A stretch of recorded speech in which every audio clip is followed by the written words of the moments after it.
If you can see me and hear me and see me, it is Wednesday night. Tonight is Wednesday night. I am stoked and I am B minor. I am also stoked and I am not B minor. I'm the X Factor. And we got Will the Thrill with us. Will the Thrill, the man, the myth, the legend. Yeah. Tonight he's here. And we got my man, DeVon Pouncey, Pacific University. Go Boxers. We're going to talk about that. You can guarantee we're going to talk about that. Indeed. From Pacific University, now is broadcasting college basketball games, works for Street Roots, has his own podcast I want to hear about. I see him mixing on Twitch and got all sorts of awesome stuff going, man. So thanks for being here, man. Oh, man, it's my pleasure to be here. I'm looking forward to being able to chat it up with you guys. Let's get it. I'm excited too. I feel like there's a lot of Pacific influence in here, man. I feel like I'm getting ganged up on. I'm the only DePaul guy. Hey, it's only right. We got to come get you by whatever angle we can. So it's only right. Boxer gang for sure. Boxer Nation, man. Hashtag Go Boxers. The only boxer mascot in the whole country. There's only one. There's a lot of demons and deacons and dogs. Yeah. But there's only one boxer in the United States. Let's go Boxers. Pacific University. So tell us a little bit about how you ended up there at Pacific University playing basketball. So maybe just take us through that part, and then we can get into some of the stuff you've done post-college. So take us from kind of your high school and how you ended up at Pacific. Yeah, for sure. Well, I grew up in the Bay Area. I went to a school called Rodriguez High School in Fairfield, California. And we were a pretty good team. You know, we were conference champs every year. We had a lot of good talent that came out of Rodriguez High. So just a good quality program. After that, I ended up playing junior college ball in the Bay Area at Diablo Valley College. That was a super dope experience. Played for a Hall of Fame coach who actually just retired this past summer, Steve Coachamiglio. And so, you know, being able to play for him and kind of be a part of that DVC legacy, which is definitely one that he started and created there. It was super fun. And I got into a point where, you know, I'd been in the Bay Area my entire life and I was ready to leave. And so, you know, I had some of the schools in California that I could have attended and went to and played ball at.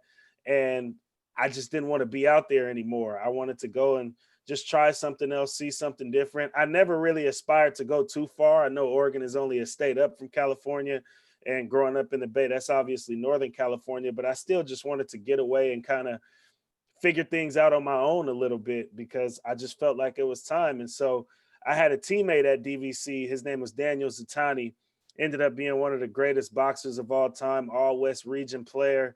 And I just kind of saw the success that he was having at Pacific.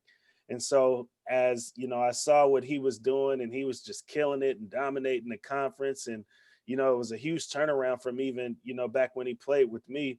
I just kind of liked his story and, you know, got to talk to him a lot about Pacific and his experience. And my coach had a good relationship with Coach Tim Cleary, who was our coach at the time at Pacific. And it just kind of worked out, man. That first visit, Cleary was super cool. You know, I got to meet his family and obviously check out the beautiful campus. I got to stay with DZ. So it was just comfortable and it just felt like something I could just sort of transition into. So, you know, that's how I got to Pacific. And, you know, obviously I spent my time there as well, which we can get into a little bit. But yeah, that was my story, getting to Pacific, man. You know what I want to say, guys? Whenever I hear about Pacific, it sounds like the community is just a family. It sounds like that's whatever. I mean, I know Brant, and obviously I've known him for a long time, and I'd say he's a pretty good guy. Obviously, I kind of like him, made a podcast together and connect. Facts. I mean, just like whenever I meet a Pacific University guy or girl or anybody, like, they're just high energy, good people, man. So I love what you guys got going on over there. I just have to say that. Yeah, man. They call it the Boxer Ohana. We got a big Hawaiian population over at Pacific. And so I think that helps kind of bring that familial element to the university because obviously, you know, growing up in Hawaii, a lot of these folks grew up on these smaller islands where things were a lot more tight knit, and they definitely brought a lot of that culture over to Pacific. So it was really cool to have that experience and, you know, be able to kind of engage with that culture. We got like the biggest luau, I think, on the West Coast, one of the biggest luau's on the West Coast annually there. And so, their families are coming down, and you get to engage and meet their families and their relatives. And so I think that definitely played a huge part, in kind of the familiar culture that we have there. And obviously it being a small school as well, you really get to connect with folks on a lot more of a personable level, in the classroom, obviously within sport as well. So yeah, it was a super dope experience, man. Super dope. I wouldn't trade it for the world. Another thing that I want to touch on for the people. So when you say boxer, and this is something that I learned as well. So when you say boxer, we're not talking about a boxer. You guys want to tell the fans what a boxer is?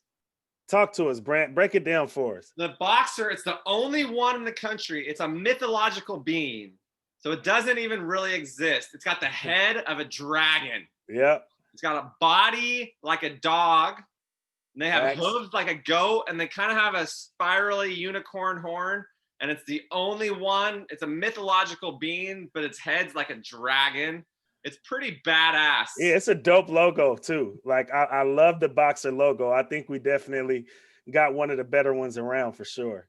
I think it's the best mascot. The best mascot for sure. Facts. Just being unique and being uncommon. That's what we're about. So I'm just to echo DeVon, and just the culture and the atmosphere on campus. A third of the students are athletes. So that makes it cool to be an athlete on campus at Pacific. And it also has a fifth Hawaiian. And like DeVon said, there's a lot of that mahalo, ohana, aloha spirit. The largest luau outside of Hawaii is in Forest Grove. Yep. And the culture does just have that kind of graduation. The kids' necks aren't quite long enough because they get so many lays right around their neck. Yep. I definitely got my share of lays at graduation. Facts. Pretty sweet, man. So yeah, that's something I brought him on just to help with recruiting, and because he's a pretty good guy now. So DeVon, tell us what you've been doing post Pacific University. Yeah, man. I think it was pretty cool for me because, obviously sports has been an integral part of my life. Like sports was really all I knew growing up, bouncing around from football season right into basketball season and then right into baseball season. And we were real competitive back in my hometown. So, while I was at Pacific, I got to do a lot as far as, preparing myself for post-career. I had a super dope internship with John Canzano, who's, probably the most prominent sports journalist here in the Portland market for sure. Definitely one of the best writers in the country. Same goes as a radio host. And so I got to intern for him while I was at Pacific. I did an on-campus radio show at Pacific. I was literally like the only person that had, an on-campus radio gig there. And it was about hip hop, actually. Like it wasn't even a sports show, but it was where I got to kind of hone my craft a little bit. And so being that I was a transfer, I had to do like an extra semester. So I did 2.5 years at Pacific. And, I was fortunate enough to go straight out of, attending college and attending school at Pacific and jump right into getting a job at 750 The Game, which was where I interned. And, very quickly, that job as a board operator turned into me being an on-air host full time.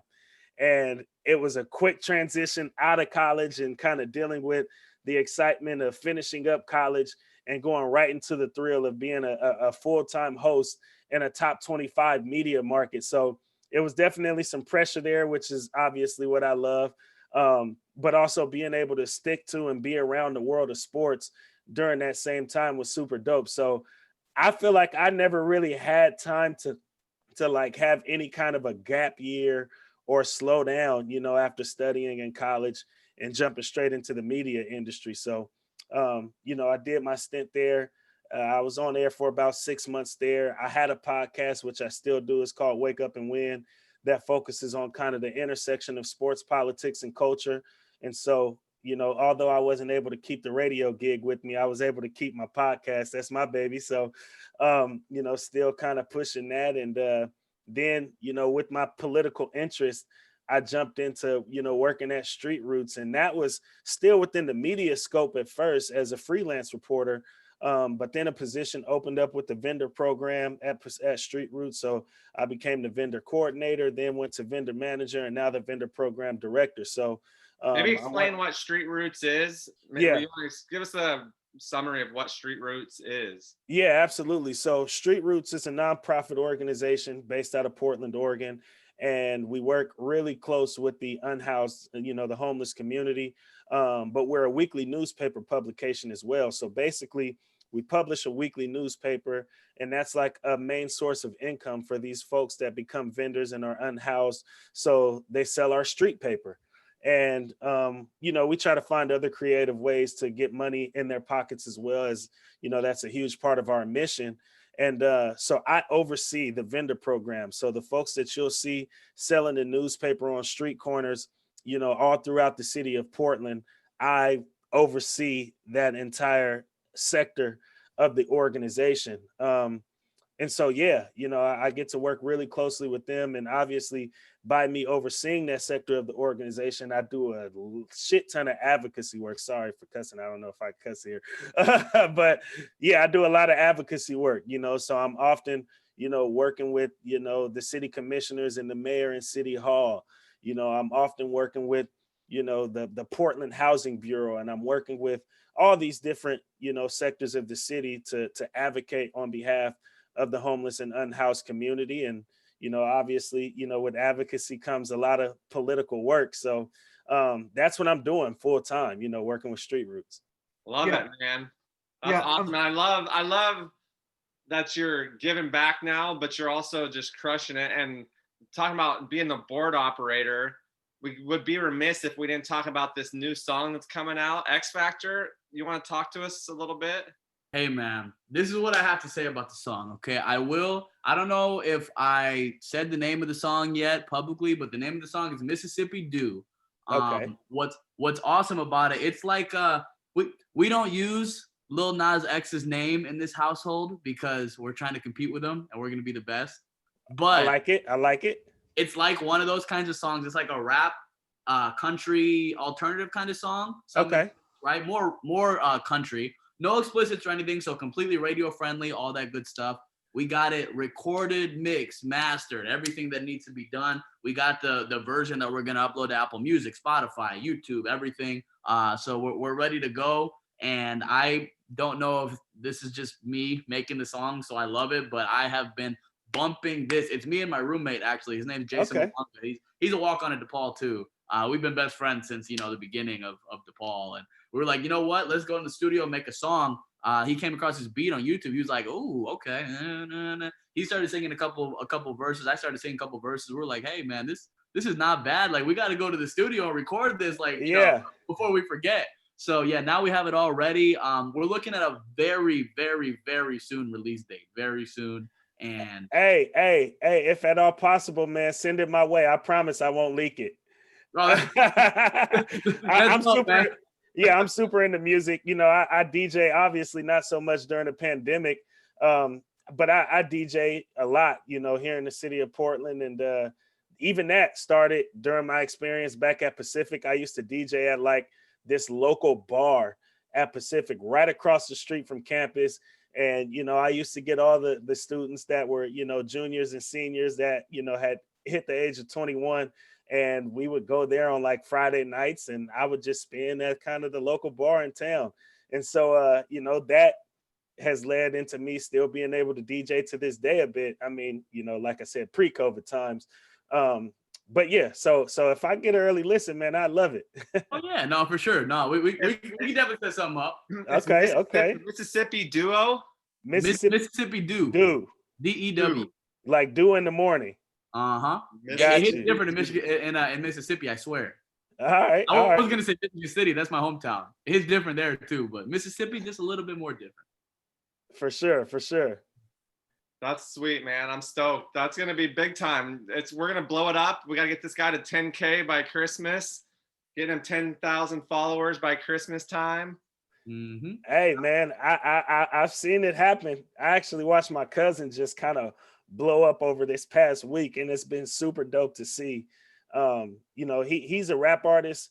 He signed to Atlantic Records. His name is Simba, and And I mean, he signed the Atlantic, so obviously on a little bit of a bigger stage. But a week ago, he had, I want to say, like maybe 45,000 followers on Instagram, which isn't bad, blue check guy. But he did a freestyle for the LA Leakers. They're part of Power 106, one of the popular hip hop stations out in Los Angeles. And the freestyle went super viral. LeBron reposted it, and now he's like inching up on 100K followers, and he just released it last week. But it was cool because what I will say is he actually sent me the freestyle a couple of days before he released it, and I knew off the first listen, like, this is about to be out the park. And sure enough, he released it a couple of days later. Like I said, LeBron's reposted it. It's all over the freaking internet. It's absolute fire, and I would recommend y'all to listen to it and anybody listening to this to listen to it. And I'm actually going to have him on my podcast next week to talk about it. So you should definitely check it out. It's super dope freestyle. A lot of people are calling it the freestyle of the year, in the industry. Simba. SYMBA. SYMBA. Yep. Simba like the lion, but I think the lion is spelled with the I and not a Y. So SYMBA. That's blowing up, man. To go from 45K to 100, that's like Bitcoin type crazy numbers. It's nuts, man. And it's crazy because, like I said, he and I, we're cousins. So we talk often. And, even when he sent me that, I was talking to him for about an hour about it, the day that he sent it to me. And he's been just kind of calling me every day because, he's gotten so many new opportunities and he's meeting so many people over the past week, because he's kind of like been the talk of the internet. And so it's blowing his mind, it's blowing our mind that it's kind of happening the way that it's happening, because, you never know how it'll happen, but it ended up being off of a freestyle going viral. And, some of the stuff, that he's talked to me about, I can't say it all, obviously, because it's now in the works, but yeah, it's been absolutely crazy, like absolutely crazy. And what I think is amazing about that is people will call him an overnight success. He's worked his whole ass off, his whole life. Been rapping for 15 years. Right? To be an overnight success. Absolutely. Been 15 years at his craft. Yep. Been rapping for 15 years. I mean, he's got a long history of rapping back, in our hometown of the Bay Area. He's been living in LA, rapping there for 10 years. And it took this particular freestyle to really give him the momentum that he was always looking for. But, sometimes it takes 15 years to get that 1 6-minute video up on YouTube, and everything just kind of blows up from there. So it's been super dope to just kind of see it happen for him. And, just talking to him through this entire thing has been super dope. And it's super encouraging to see. Yeah, for sure. I mean, putting in the time and the grind is so crucial. And it's that mentality of he didn't give up when he did his first song didn't go viral. Right. He didn't give up when his second song didn't go viral. You keep putting in the time, you keep showing up. Yep. And you never know when that opportunity is going to happen. And you don't wait to get ready. No, when it's you can't. time. Yeah. Like you said, it wasn't even a song. It was a freestyle that got him hot. But what prepared him for that freestyle is the thousands of songs that he's made, whether released or unreleased, over the 15 years or so, like I said, that he's been spitting. But, that experience and having that underneath him when the right platform, reached his way and came his direction, I mean, he destroyed it. I'm telling you, when you go hear it, you'll see what I'm talking about. He destroyed it. Oh my goodness. He was talking crazy. I can't wait. That's awesome, man. Yeah, that's cool. And you could say, but what's going to be even cooler is when you're going to be able to say, hey, I knew the X Factor when he was sub 10K. Hey, that's what I'm saying. I believe it. I love those kinds of stories. That's why I said, give me the early listen. I already heard Simba's freestyle before it came out, and I actually posted it on, like I said, that was maybe 2 Saturdays ago now. And I posted it on my story. I didn't post the actual freestyle, but I posted, I'm like, man, listen, what this dude just sent to me, when y'all see it on Monday, it's gonna go up. You know what I mean? Now, I didn't know it was going to go up to the extent that LeBron was going to repost it, but I knew what he sent me was something special. And I put it out there in the universe, and he told me, he was like, that's the only thing that I'm reposting up until I actually release the freestyle. And it went bonkers. So, yeah, man, let me get that early listen so I can let you know if your record is going to go bonkers next. For sure, man. I'll tell you one thing for sure. When you hear this, like, the people that have been playing it for, like, because it's so different. Like, this is like, you know, like, it's like when Old Town Road came out and they're like, man, like, this is just different. Like, I don't know what I'm listening to, but I want to keep listening to it. This is a lot like that. Like, I'm at the point now, again, it's me, but like, I'm at the point now where I literally, like, when I get off this call, I'm going to put the song back on. Like, before I was on this call, I was doing my laundry with the song on. I was actually hand washing my laundry because my washer broke, and then I had to hand that's besides the point. But yeah, like I can't stop listening to it. Hey, when you drop the song, somebody will be washing your clothes for you, man. Just think of it that way. That's what I need. Maybe not the first one, but you never know. That's why you can't have a fifth song if you don't have a first. That's a fact. That's true. A fact. That is a fact. Every flood starts with a raindrop. Every journey of 1,000 miles starts with a single step. That's real. You got to start somewhere for sure. Every famous hip hop artist, that hip hop country genre artist, started with no songs. No, man, that's real talk though, man, because I was just talking to somebody the other day who is like just now getting into podcasting. And, you know, I've been podcasting for like 3.5 years. And I was telling them an interesting story because when I first started podcasting, my very first episode of my podcast, my guest was Malika Andrews. She now, you know, works on TV for ESPN. And I'll never forget it. At the time, you know, we were doing this demo, and she was a dynamite writer. At the time, she went to University of Portland while I was at Pacific. So we were both Go there. Pilots! Yeah. And she's now, you know, a top dog over at ESPN. But, you know, we had gotten the studio, and before we actually recorded that particular episode, we had did a demo together. And I'll never forget both of us, you know, being in the studio, and we were both like super nervous. Like I was driving it because she was more so kind of helping me with the demo, but she didn't really have broadcast experience either. Like I said, a dynamite writer, but it was new territory for her. And so, you know, now I'm seeing where she's at, and she's like, you know, in the bubble broadcasting night in and night out, you know what I mean? And she's, you know, blowing up into what she is more so on the broadcasting end of things. And she still writes, like I said, obviously, but seeing, you know, how far she's come along as a broadcaster, and, you know, even seeing some of the stuff that I'm doing now, you know, doing international news and things like that. It's like, just to think 3.5 years ago, you know, her and I were like kind of puppies in the game and not really fully knowing what was next. Like I said, speaking of broadcasting in particular, to both be able to do what we're doing now in our own rights is super dope. So that's something that keeps me encouraged. She keeps me motivated because I know for a fact where she came from, you know, as a broadcaster, and to see what she's doing now is just, it's some of the dopest stuff for me to see. That's awesome to see. It's that competition on healthy kind of competition of, okay, anything you can do, I can do better. Yeah. That mentality, and iron sharpens iron, and where you guys were 3.5 years ago to where you're both at now. I think you win because she hasn't been a guest on B Minor and the X Factor. Hey, I didn't say it. You did. That means you've made it. That means you've made it. You are big time. I'm here, baby. I'm here for sure. This is the big time. If you've made it here, you've made it. Let's get it. I'm always here for it. Always. We usually do a quote or a motivational saying of the show.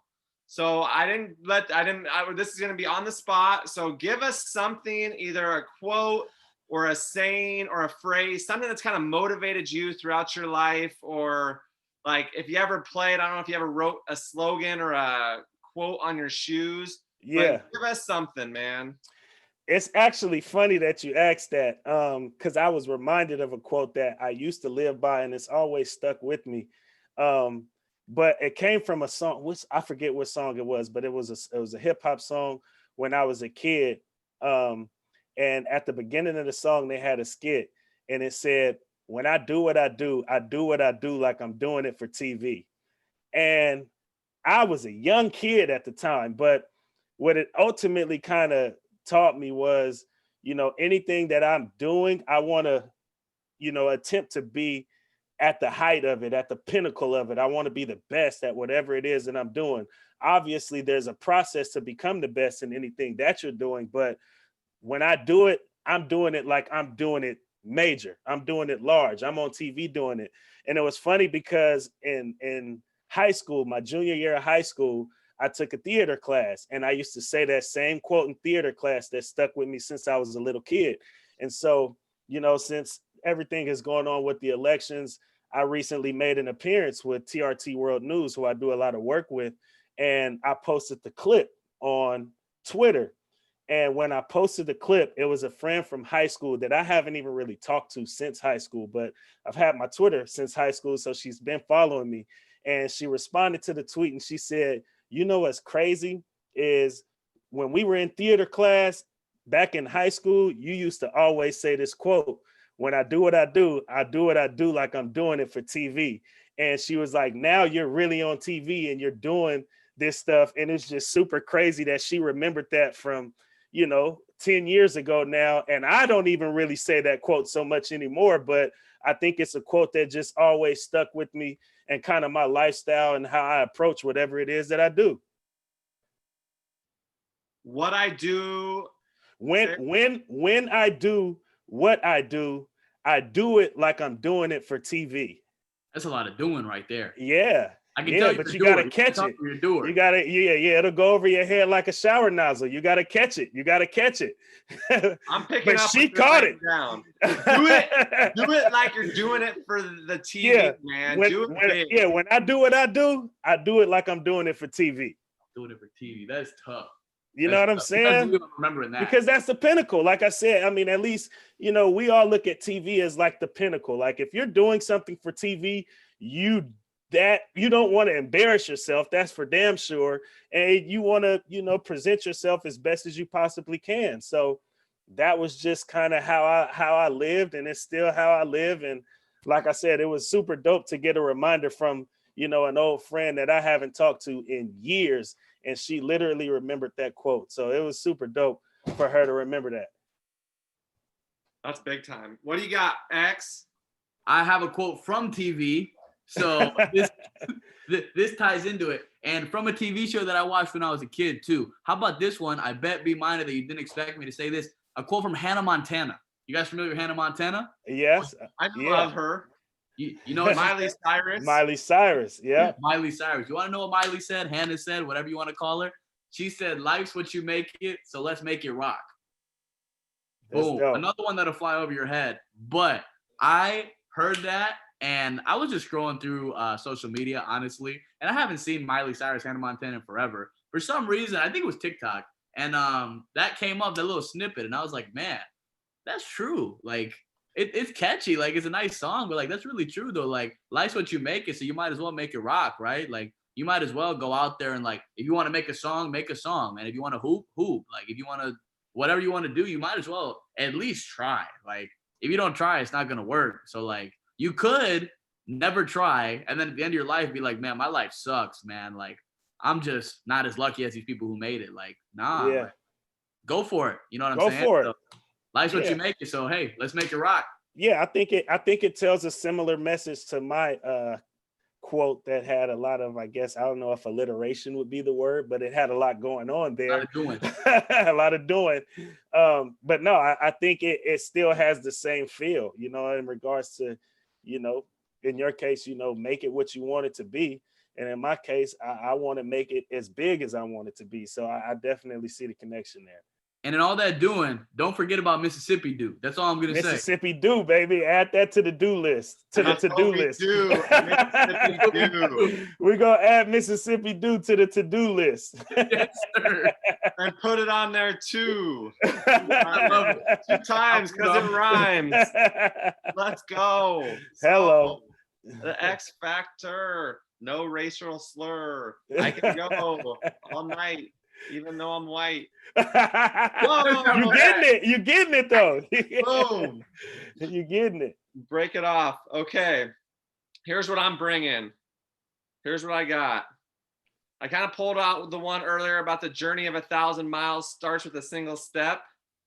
But this one is more about, I don't know the key to success, but I do know that the key to failure is trying to please everybody.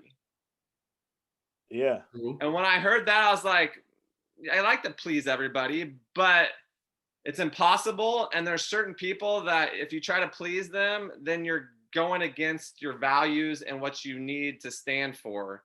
So pleasing other people shouldn't be the end or the reason that you do what you do. Right. No, I like it, man. Don't stretch yourself too thin, too. I think, when you try to please too many, you tend to stretch yourself thin and you become little to nothing, or at least you feel like little to nothing. So no, I like that quote a lot. For sure. That's good. Will, what do you got to say? Give us something. What do you like? What kind of quote, or what do you? If you got a quote or give a shout out, I know you're typing in the chat there to our. Like I was just DeVon. Like I was really appreciating the work which you do, which I consider it more grassroots, advocacy work, because it's important, especially working with the homeless and getting them back on the work, to understand the federal policy of the Fair Labor Standards Act, to make sure that they're not being used for free labor purposes and all, because this can get trouble in the law, because I know places across the country do use more homelessness and prison labor and disability labor for cheaper below the minimum wage, and this is something that has to go into consideration. Yeah, absolutely, man.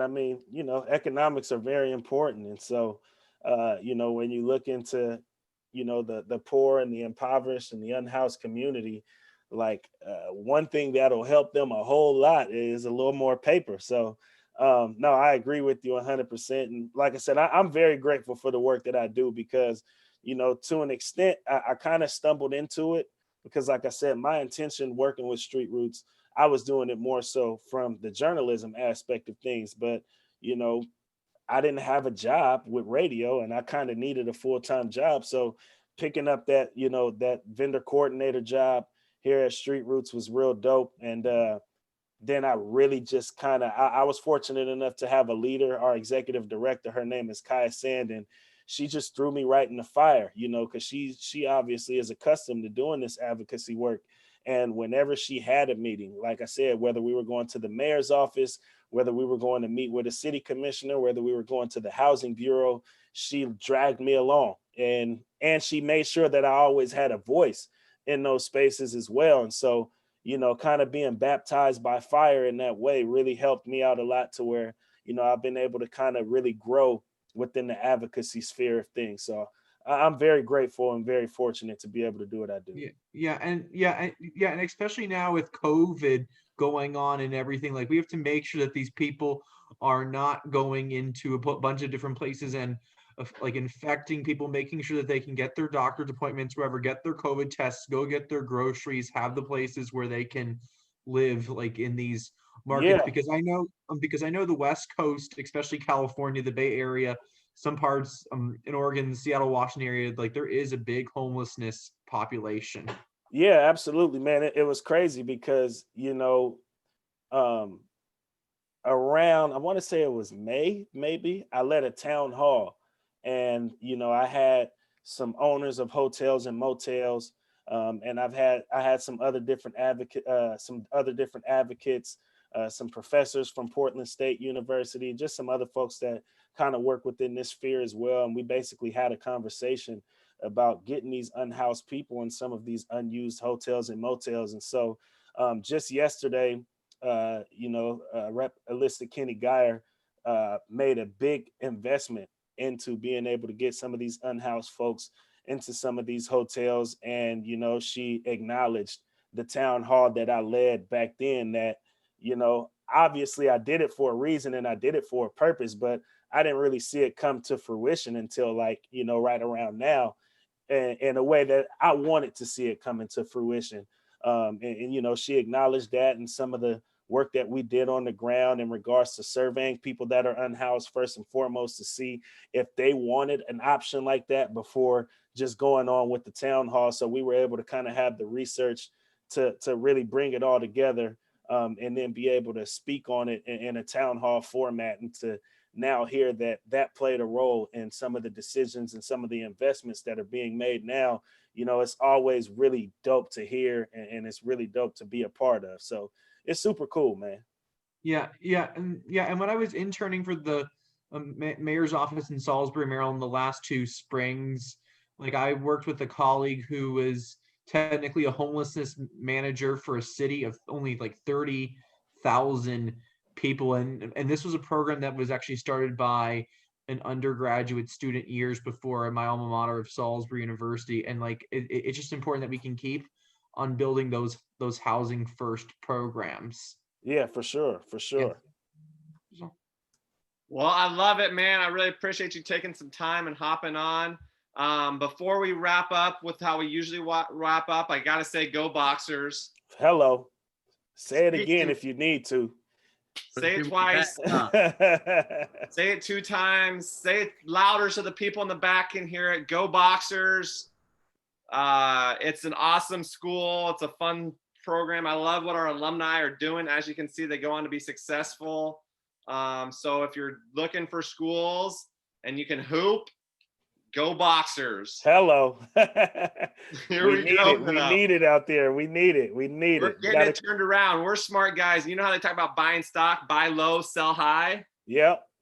Pacific stock hasn't been very high because we haven't been very good. But if you want an investment tip, besides get Bitcoin last March, my advice would be get Pacific Boxer stock soon, because it's going to be going up. It's going up. It's going up. I love what y'all doing with the program, man. Sometimes I get a little bit jealous, just because, the playing style is a playing style that I was accustomed to playing growing up. And so it used to be games like when we used to play against Whitman, for example, who's like at the top of the conference. My best games would be against Whitman. Although their pressure is stifling, you'll be tired as all out. By the time the game ends, I was just comfortable, playing kind of in that open floor playing style, finding the seams, finding the gaps, and just attacking. So, I know with the playing style you all play, which is similar to Whitman's, those opportunities are there to be able to just get out and go. And from there, you just kind of got to play smart, have a decent IQ, and, figure it out and not be afraid to attack when you have that opportunity. Because a lot of people act like they want to play run and gun style basketball, but they're really not about that life. Because in order to play that style of basketball, you got to be able to attack. You got to be instinctive. You got to really, figure things out to make that style of play work. So, and I don't think everybody has all those elements to their game. So, for me, it was certainly a style that I wished I could have played in, because I think, I was an all-conference player while I was there, but I think I could have done even more playing in a system like that. So I'm excited for what y'all are doing, turning around the program for sure. That means a lot, man. I appreciate that. We appreciate the support of successful alum like you, and definitely are one of the guys when we're recruiting kids looking at, hey, look what you can do. You can come here and do something special, be all conference, help your team win games, but also prepare for the rest of your life. And for you to be kicking ass so soon, kicking his whole ass? Is that what I said? Did I say that earlier? Yeah. He worked his whole ass off. He worked his whole ass off. That's what it was. He worked his whole ass off. The whole thing. All of it. None left. 0. The opposite of J-Lo ass. Ooh. Now we're talking about J-Lo. J-Lo, opposite, no ass. Worked his whole ass off. I'm washed up. I can't be talking about J-Lo's buns. J-Lo. Hey, you talking with the fellas, man. You talking with the fellas. This could go on the internet and live forever. I don't think the internet's going anywhere, you guys. I don't either. I think this is going to be around for a while, and there's evidence. So we're going to wrap it up, and we always wrap it up the same way. We say that if you're going to walk on. Boom. And you got to add to it, life is what you make it. So make it walk and walk on. And walk on. Yeehaw. I love it. Thanks for having me, guys.